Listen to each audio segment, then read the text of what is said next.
আজকে আমরা আপনাদের দেখাতে চলেছি ভারতবর্ষের একমাত্র মরুভূমির রাজ্য রাজস্থানের ভ্রমণ গাইড।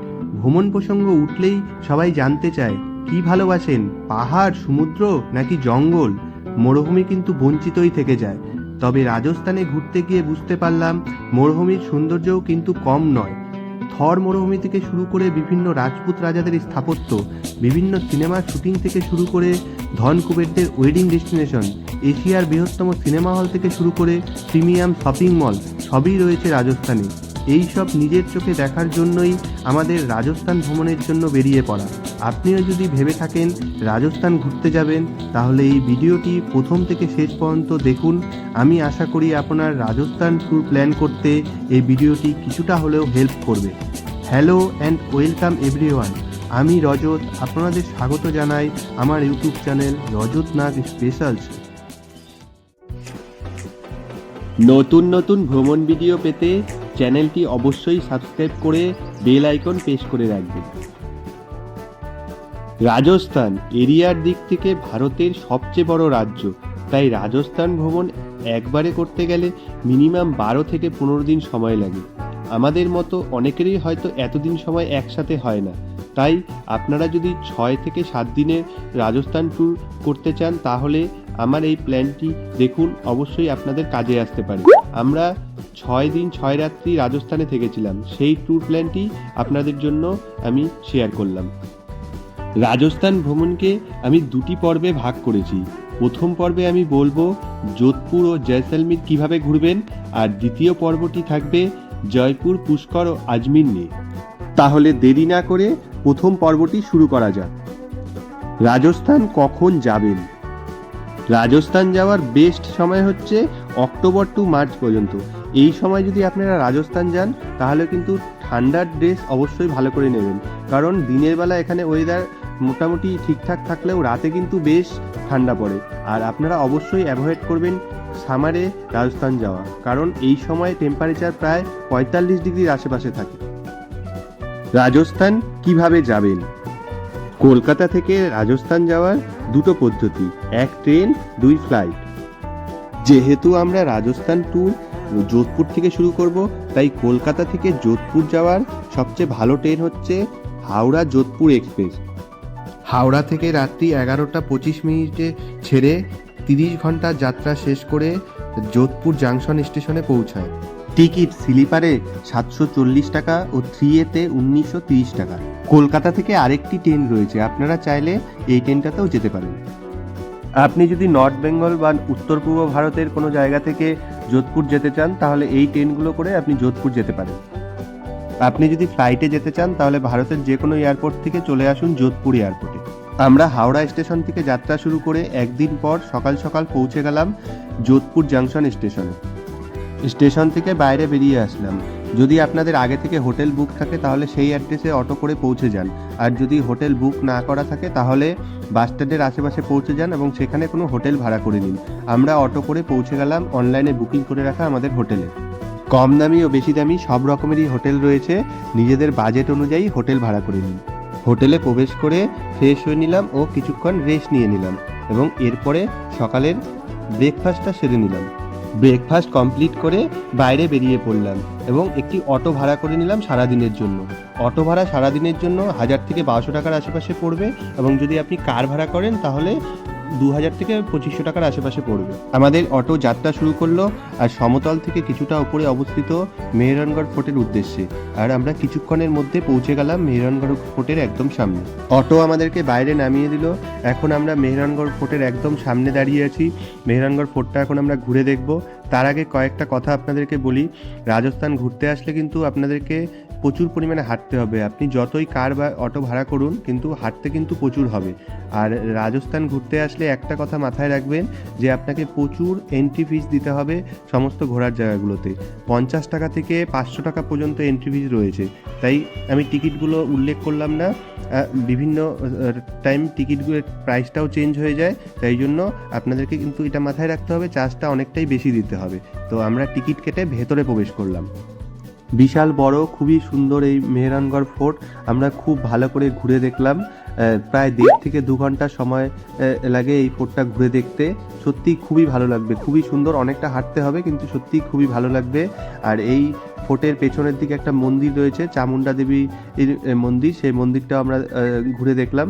এবং এখান থেকে খুব সুন্দর যে ব্লু সিটি বলা হয় যোধপুরকে, সেই ব্লু সিটির ভিউ দেখে আমরা এখান থেকে আবার নেক্সট অটো করে নতুন যে ডেস্টিনেশন যশবন্ত ধারা সেটার উদ্দেশ্যে রওনা দিলাম এবং কিছুক্ষণের মধ্যে পৌঁছে গেলাম যশবন্ত ধারার একদম সামনে। আমরা যশবন্ত ধারার সামনে পৌঁছে টিকিট কেটে ভেতরে প্রবেশ করলাম। সাদা মার্বেল পাথরের তৈরি, খুবই সুন্দর এই যশবন্ত ধারা। এটাকে যোধপুরের তাজমহলও বলা হয়। খুবই সুন্দর, খুব ভালো করে আমরা এটা ঘুরে দেখলাম। এরপর যেহেতু লাঞ্চের সময় হয়ে গিয়েছিল তাই আমরা লাঞ্চটা সেরে নিলাম। আর তার লাঞ্চ সেরে আমরা নেক্সট আবার রওনা দিলাম উমেদ ভবন প্যালেসের উদ্দেশ্যে এবং কিছুক্ষণের মধ্যে পৌঁছে গেলাম উমেদ ভবন প্যালেসের একদম সামনে। উমেদ ভবন প্যালেসের সামনে পৌঁছে আমরা টিকিট কেটে ভিতরে প্রবেশ করলাম। এটি হচ্ছে একটি প্রাইভেট রেসিডেন্স, যার অর্ধেক হচ্ছে হোটেল হিসাবে ইউজ হয়, যেটি তাজ হোটেলের আন্ডারে রয়েছে, আর বাকি অর্ধেক হচ্ছে ইউজ হয় মিউজিয়াম হিসাবে। তো আমরা এই মিউজিয়ামটা ঘুরে দেখলাম খুব ভালো করে, এবং এই উমেদ ভবন প্যালেসটাও খুব ভালো করে ঘুরে দেখলাম। এখানে কিছু ভিনটেজ কারের কালেকশন রয়েছে, আমরা সেগুলোও দেখলাম এবং এই জায়গাটায় কিছুক্ষণ সময় কাটালাম। সত্যি খুবই ভালো লাগলো। এই উমেদ ভবন প্যালেসেই কিন্তু বিয়ে হয়েছিল বলিউড অভিনেত্রী প্রিয়াঙ্কা চোপড়া ও নিক জোনাসের। উমেদ ভবন প্যালেস ঘুরে আমরা নেক্সট পৌঁছে গেলাম যোধপুর ক্লক টাওয়ারে, যেটাকে যোধপুর ঘন্টাঘরও বলা হয়, এবং এখানে এসে আমরা এটাকে খুব ভালো করে ঘুরে দেখলাম। ক্লক টাওয়ার ঘুরে আমরা অটোকে বললাম যে বাস স্ট্যান্ডে নামিয়ে দিতে। আমরা বাস স্ট্যান্ডে নেমে পরের দিন সকালে এখান থেকে জয়সলমীর যাওয়ার বাস কটা থেকে সেটা শুনে নিলাম। 5টা থেকে বাস শুরু হয় এবং কন্টিনিউ পরপর বাস থাকে, তো আমরা সেটা শুনে আবার হোটেলে প্রবেশ করলাম এবং রাতে ডিনার করে আমাদের আজকের দিনটা এভাবেই শেষ হলো। দ্বিতীয় দিন খুব সকালবেলা ঘুম থেকে উঠে আমরা যোধপুর বাস স্ট্যান্ড থেকে রওনা দিলাম জয়সলমীরের উদ্দেশ্যে। আর 5 ঘন্টার জার্নি শেষে আমরা পৌঁছে গেলাম একদম জয়সলমীরে। আমাদের যেহেতু আগে থেকে হোটেল বুক করা ছিল তাই হোটেল থেকে গাড়ি পাঠিয়েছিল, আমরা সেই গাড়ি করে পৌঁছে গেলাম হোটেলে। এই জয়সলমীরকে যেহেতু গোল্ডেন সিটি বলা হয় তাই এই জয়সলমীরের প্রত্যেকটা হোটেলই প্রায় এরকম গোল্ডেন পাথর দিয়ে তৈরি, খুবই সুন্দর দেখতে। তো আমরা হোটেলে প্রবেশ করে ফ্রেশ হয়ে সকালের ব্রেকফাস্টটা সেরে নিলাম। ব্রেকফাস্ট করে আমরা সবার প্রথমে বুক করে নিলাম থর মরুভূমি ঘুরতে যাওয়ার জন্য ট্যুর প্যাকেজ। আমরা আমাদের হোটেলের রিসেপশন থেকেই বুক করেছিলাম, 4000 টাকার বিনিময়ে দাম দর করে আমরা বুক করেছিলাম। ওরা অনেক বেশি চাইবে কিন্তু দাম দর করে কমাতে হবে। এটা সিজন অনুযায়ী 4 থেকে 5000 টাকার আশেপাশেই মোটামুটি থাকে। তো এর মধ্যে সব কিছু ইনক্লুডেড থাকে, এখান থেকে হোটেল থেকে নিয়ে যাওয়া থেকে শুরু করে ক্যামেল রাইড, জিপ সাফারি, থর্মোমি ঘোরানো এবং ডিজার্ট ক্যাম্পে এর সমস্ত এনজয়মেন্ট সব কিছু এর মধ্যে ইনক্লুডেড থাকে। তো আপনারা চাইলে বাইরের ট্যুর অপারেটর থেকেও বুক করতে পারেন। তো এটা বুক করে নেক্সট আমরা বেরিয়ে পড়লাম জয়সলমীর ফোর্ট দেখার উদ্দেশ্যে। এই জয়সলমীর ফোর্ট হচ্ছে সকলের চেনা নাম, যেটা সত্যজিৎ রায়ের সোনার কেল্লা। সত্যজিৎ রায়ের সোনার কেল্লা সিনেমা শুটিং হওয়ার পরেই এই জয়সলমীর ফোর্ট আরও বেশি পপুলার হয়ে ওঠে গোটা ভারতবাসী প্লাস বিশ্বের কাছে। তো এই সোনার কেল্লা আমরা খুব ভালো করে ঘুরে দেখলাম। এই ফোর্টটি ভারতের একমাত্র লিভিং ফোর্ট। এখানে প্রচুর মানুষ বসবাস করে এবং এর ভেতরে দোকানপাট থেকে শুরু করে মানুষের বসবাস সবই রয়েছে। সেই ফোর্টটা ঘুরতে অনেকক্ষণই সময় লাগবে। টোটালটা আমরা খুব ভালো করে ঘুরে দেখলাম, ঘুরে সত্যিই খুবই ভালো লাগলো। টোটালটাই গোল্ডেন পাথর দিয়ে এবং গোল্ডেন পাথরের বিভিন্ন কারুকার্য দিয়ে তৈরি। সত্যিই খুবই ভালো লাগলো দেখে। সোনার কেল্লা ঘুরে অনেকটাই সময় হয়ে গেছিলো, তাই আমরা দুপুরের লাঞ্চটা সেরে নিলাম। লাঞ্চ কমপ্লিট করে আমরা হোটেলে রেস্ট নিলাম। তারপর কিছুক্ষণ রেস্ট নেওয়ার পরে রেডি হয়ে 4টার দিকে কারে করে রওনা দিলাম থর মরুভূমি ঘোরার উদ্দেশ্যে। জনশূন্য রাস্তা দিয়ে আমরা এগিয়ে চললাম থর মরুভূমির দিকে। তো আমরা জয়সলমীর থেকে প্রায় 1 ঘন্টা থেকে 1 ঘন্টার মতো সময় লাগে এই স্যামসান ডিউসে পৌঁছাতে। ওখানে আমরা কিছুক্ষণের মধ্যে পৌঁছে গেলাম।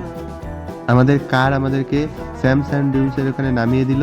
কার থেকে নেমে আমরা থার জিপে করে রওনা দিলাম বহু প্রতীক্ষিত থর মরুভূমি দেখার উদ্দেশ্যে। আর কিছুক্ষণের মধ্যেই ধুধু মরুভূমি পার করে পৌঁছে গেলাম একদম থর মরুভূমির বুকে। মরুভূমি ঘুরে দেখলাম খুব ভালো করে। মরুভূমির যে কি সুন্দর সৌন্দর্য বলে বোঝানো যাবে না, আপনারা না গেলে বুঝবেন না। সত্যি খুবই খুবই ভালো লাগলো। এখানে আমরা ক্যামেল রাইড করলাম, খুব করে ঘুরলাম অনেকক্ষণ ধরে। প্লাস এখানে আমরা সানসেট দেখলাম। সত্যি একটা অদ্ভুত অনুভূতি হলো, দারুণ লাগলো এবং খুবই সুন্দর সময় কাটালাম এখানে। জয়সালমীর আসলে এই থর মরুভূমি ঘোরার যে ট্যুর প্যাকেজটা, এটা কিন্তু অবশ্যই করবেন। বিভিন্ন ট্যুর অপারেটর থেকেও আপনি করতে পারেন, অথবা হোটেলের রিসেপশনে বললে তারাও করে দেয়। বেশি টাকা চাইবে, একটু দাম দর করে নেবেন। 4,000 থেকে 5,000 টাকার আশেপাশে দুজনের লাগে। ওর মধ্যে সব কিছু ইনক্লুডেড থাকে। আপনি জয়সালমীর থেকে কারে করে নিয়ে আসবে এখানে এসে আপনি থার জিপে করে জিপ সাফারি করবেন, তারপরে এখানে ক্যামেল রাইড করবেন, গোটা মরুভূমিটা ঘুরবেন, তারপরে এখান থেকে আপনাদের নিয়ে যাবে হচ্ছে ডিজার্ট ক্যাম্পে। ডিজার্ট ক্যাম্পের যে সমস্ত প্রোগ্রাম আছে সেগুলো আপনি দেখবেন। ডিজার্ট ক্যাম্পে স্ন্যাক্স থেকে শুরু করে ডিনার সব কিছু আপনাকে দেবে, এবং আপনি যদি ডিজার্ট ক্যাম্পে রাত্রে থাকতে চান সেটাও থাকতে পারেন, অথবা রাত্রে যদি আপনি কারে করে ফিরে যেতে চান আবার জয়সালমীরের হোটেলে, সেটাও আপনি করতে পারেন। যদি রাত্রে থাকেন তাহলে আর কিছু টাকা হয়তো এক্সট্রা দিতে হয়, 400-500 টাকা, তাহলে আপনি রাত্রেও থাকতে পারবেন। পরের দিন সকালে ব্রেকফাস্ট করে এখান থেকে আপনাকে সকালবেলা জয়সালমীর নিয়ে যাবে। তো আমরা রাত্রে থাকিনি, সমস্ত প্রোগ্রাম করে রাত্রেবেলা কারে করে পৌঁছে গিয়েছিলাম জয়সালমীরের হোটেলে।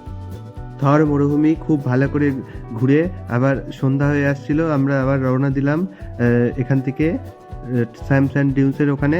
আমাদেরকে থার্ড জিপ নিয়ে স্যাম স্যান্ড ডিউন্সের ওখানে নামিয়ে দিল। ওখান থেকে কারে করে আমরা পৌঁছে গেলাম ডিজার্ট ক্যাম্পে। ডিজার্ট ক্যাম্পে পৌঁছানোর পর এখানে আমাদেরকে খুব সুন্দরভাবে স্বাগত জানানো হলো ভেতরে, এবং ভেতরে প্রবেশ করে আমরা ডিজার্ট ক্যাম্পটা খুব ভালো করে ঘুরে দেখলাম। সত্যি খুবই সুন্দর পরিবেশ, খুবই ভালো লাগলো। এখানে এসে একটা অন্যরকম অনুভূতি হচ্ছিল, এবং এখানে আসার পরে সন্ধ্যার স্ন্যাক্সটা খেতে দিল। আমরা এখানে বসে এখানকার যে প্রোগ্রাম, সেই প্রোগ্রাম খুব ভালো করে এনজয় করলাম।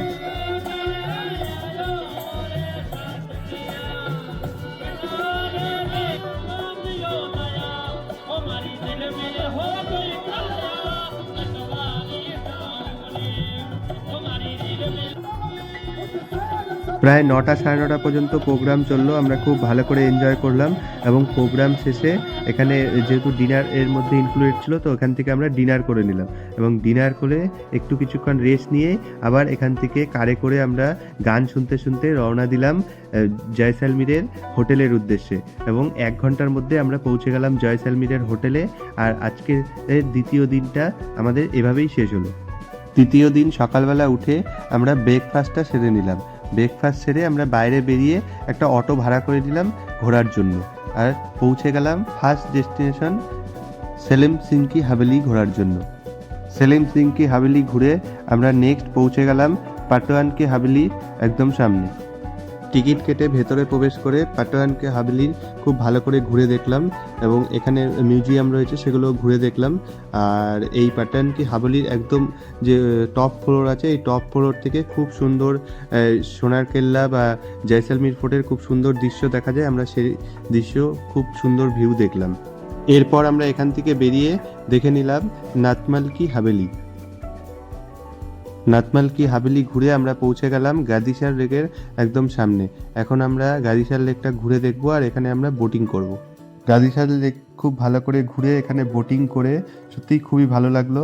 তারপর যেহেতু লাঞ্চের সময় হয়ে গেছিলো, তাই আমরা লাঞ্চটা সেরে নিলাম। লাঞ্চ শেষ করে আমরা আবার বেরিয়ে পড়লাম আর পৌঁছে গেলাম জয়সালমীর ওয়ার মিউজিয়ামে। এই মিউজিয়ামে ইন্ডিয়ান আর্মির সমস্ত জিনিসপত্র রয়েছে। ইন্ডিয়ান আর্মির ব্যবহৃত অস্ত্র থেকে শুরু করে, ট্যাঙ্কার থেকে শুরু করে, ফাইটার থেকে শুরু করে সব কিছুর প্রদর্শনী রয়েছে। এখানে এসে সত্যি খুবই ভালো লাগলো, একটা আলাদাই অনুভূতি হলো। এই মিউজিয়াম ঘুরে আমরা হোটেলে ফিরে গেলাম, আর আমাদের তৃতীয় দিনটা এভাবেই শেষ হলো। আমরা হোটেলে রেস্ট নিয়ে নিলাম, এবং রেস্ট নিয়ে আমরা ব্যাগ গুছিয়ে নিলাম। রাতের ডিনার কমপ্লিট করে আমরা জয়সালমীর স্টেশনের উদ্দেশ্যে বেরিয়ে পড়লাম। আজই রাতে আমাদের জয়সালমীর স্টেশন থেকে জয়পুরের শালিমার এক্সপ্রেসে টিকিট রয়েছে। তো এই টিকিটটা অবশ্যই আপনারা আগের থেকে কেটে রাখবেন। আমরা টিকিটটা আগের থেকে কেটে রেখেছিলাম, এবং আপনার যদি টিকিট না কাটা থাকে তাহলে কিন্তু জয়সালমীর থেকে জয়পুর পর্যন্ত রাতের বাসে যেতে হবে। তো আমাদের প্রথম পর্বের ভিডিওটি এখানেই শেষ হচ্ছে। দ্বিতীয় পর্বের ভিডিওর লিঙ্ক এই ভিডিওর ডেসক্রিপশনে দেওয়া আছে, আপনারা ওখান থেকে গিয়ে দ্বিতীয় পর্বটি দেখে নিতে পারেন। আর প্রত্যেকটি ঘোরার জায়গার ভিডিও যদি আপনারা আলাদা আলাদা করে দেখতে চান, তাহলে ভিডিওর ডেসক্রিপশনে লিঙ্ক দেওয়া রয়েছে রাজস্থান ট্যুর প্লেলিস্ট বলে, সেখানে ক্লিক করে আপনারা আলাদা আলাদা করে প্রত্যেকটা জায়গার ট্যুরের ভিডিওগুলো দেখে নিতে পারেন। আমার ভিডিও দেখে যদি আপনার রাজস্থান ট্যুর প্ল্যান করতে কোনো হেল্প হয়ে থাকে তাহলে অবশ্যই কমেন্ট করে জানাবেন। আর ভিডিওটি যদি ভালো লেগে থাকে তাহলে চ্যানেলটি সাবস্ক্রাইব করে বেল আইকন প্রেস করে রাখবেন। আর অবশ্যই কমেন্ট করে জানাবেন আপনি কবে রাজস্থান যাচ্ছেন। নেক্সট কোনো ভিডিও নিয়ে খুব তাড়াতাড়ি আবার দেখা হচ্ছে। আপনারা ভালো থাকবেন, সুস্থ থাকবেন।